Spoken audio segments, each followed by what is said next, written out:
শাহবাগী বেশি ফাল পারিস না, পরে পালাইবার জায়গা পাবি না। তো এই শাহবাগী কি বলে আপনারা একটু শুনে যান। যদি বেশি বাড়াবাড়ি করেন তাহলে আমরা একটি প্রদেশ করতে এখানে বাধ্য হব। এই তহিদু জনতা বলে কোনো জনতা নাই, এই জনতাগুলো হচ্ছে জামাত ইসলামের প্রোডাক্ট। আর যদি মনে করেন যে না দাঙ্গা বাঁধাবেন, হিন্দুদের বিদায় করবেন, তাহলে আমরাও কিন্তু ছেড়ে দিব না। আপনারা যদি বেশি বাড়াবাড়ি করেন তাহলে কিন্তু আমরা আমাদের এই বাংলাদেশকে আর একটি বিভক্ত করতে চাই, আমরা প্রদেশ করতে চাই। সনাতনী সম্প্রদায় যেটা অতীতে করা উচিত ছিল, কিন্তু আমাদের সম্প্রদায়ের ভাই বোনেরা মনে করেছিল যে না পাকিস্তান শুধুমাত্র মুসলমানদের দেশ, বাট বাংলাদেশ হিন্দু মুসলিম খ্রিস্টান বৌদ্ধ সকলের দেশ।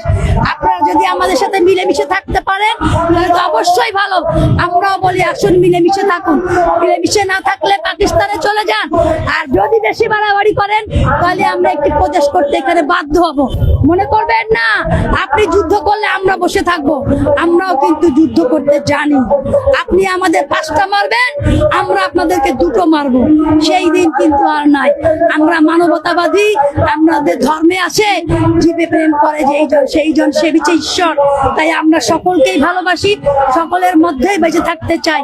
তবে আবারও বলতে চাই, এইসব মৌলবাদীরা যারা এই আমাদের রাম আমাদের দেবতাকে জুতা পিটা করেছে, ছবিতে আমাদের হৃদয় রক্তকরণ হয়েছে। সরকারকে বলতে চাই অনেক হিন্দু সম্প্রদায় আছে এবং এখন বর্তমানে যিনি ক্ষমতায় আছেন 2 জন, একজন এমপি, একজন মহিলা এমপি এবং একজন মন্ত্রী।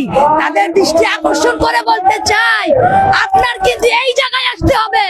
আপনি একজন সনাতনী, তাই যারা আপনার দেবতাকে জুতা পিটা করেছে আপনারা সংসদে এর প্রতিবাদ জানান, তাহলেই বুঝবো আপনারা সনাতনী, আপনারা হিন্দু এবং দৃষ্টান্তমূলক শাস্তির দাবি করছেন।